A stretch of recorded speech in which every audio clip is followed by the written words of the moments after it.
ఒక తల్లి ఉందంట. ఆ తల్లి తండ్రి కూడా గొప్ప సేవకులు. వాళ్ళు ఎంతగానో ప్రార్థించితే ఒక అందమైన బిడ్డని వాళ్ళకి ఇచ్చాడంట. ఆ బిడ్డని సేవకు సమర్పించారు. కొద్ది నెలలు గడిచినాయి, పుట్టి కొద్ది నెలలు అయింది.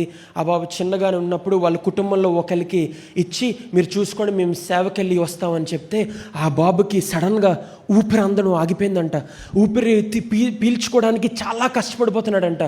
ఎంత గట్టిగా శ్వాస పీల్చుకుంటున్నా ప్రయత్నిస్తున్నా ఊపిరి ఆడట్లేదంట. చనిపోయే స్థితిలో ఉన్నాడంట ఆ బాబు.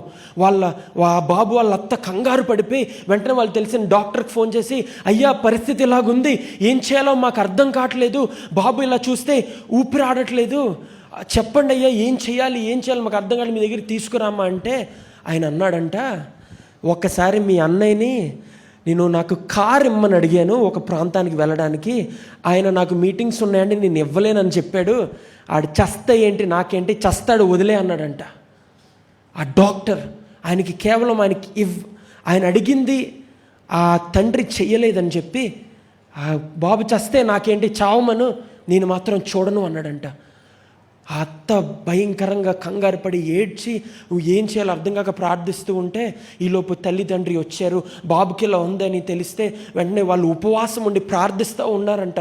వాళ్ళు డాక్టర్స్కి ఫోన్ చేస్తున్నారు, ఎవరైనా ఏమన్నా చెప్తారు ఎలాగా అని చెప్పి ఆలోచిస్తూ ఉన్నారంట. ఈలోపు తల్లికి ఒక దర్శనం వచ్చిందంట. ఉపవాసం ఉండి ప్రార్థిస్తుండగా ఆ బాబుని ఒక ప్లాస్టిక్ కవర్లో వేసి సీల్ వేసి క్లోజ్ చేసేస్తున్నారంట. ఎవరో ఊపిరి ఆడకుండా చంపేయడానికి ప్రయత్నిస్తుంటే తల్లి వెంటనే వెళ్ళి దాన్ని విడిపించి బాబుని తీసుకొస్తే దేవుడు కాపాడాడంట.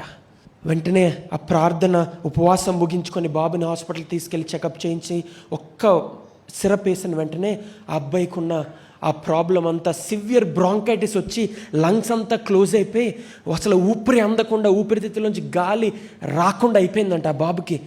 అప్పుడు అన్నదంట తల్లి, ఈ బాబుని నేను దేవుని సేవకి సమర్పించాను, దేవునికి సమర్పించాను, వీడికి ఏ అపాయం రాదు, ఎవరైనా సరే వాడిని చంపేయాలనుకుంటుంటే దేవుడు తల్లి తండ్రి రూపంలో వచ్చి రక్షిస్తాడు ఆ బాబుని అని చెప్పారంట.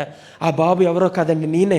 నా జీవితంలో ప్రభు, నేను చిన్నప్పుడే డాక్టర్ నువ్వు చచ్చిపోయినా పర్లేదు అంటే నా తల్లి ఉపవాసం ఉండి ప్రార్థిస్తే మరణాన్ని సైతం జయించగలిగిన దేవుడు నాలో ఊపిరిని పోసి బ్రాంకైటిస్ మళ్ళీ నా జీవితంలో ఎప్పుడు ఆ లంగ్ ప్రాబ్లం ఆ ఇన్ఫెక్షన్ రాకుండా దేవుడు నన్ను కాపాడాడు. హల్లెలూయా. ఒక వేస్ట్గా డాక్టర్ నన్ను చూశాడు, ఈరోజు ఎంతో మందికి జీవ వాక్యాన్ని బోధించేవాడుగా దేవుడు నన్ను నిలబెట్టాడు. ఎందుకంటే తల్లి చేసిన ఉపవాస ప్రార్థనలో ఉండే శక్తి ఈరోజు కొన్ని వేల లక్షల మందికి ఆయన సువార్తను ప్రకటించేవాడుగా నన్ను నిలబెట్టింది. హల్లెలూయా.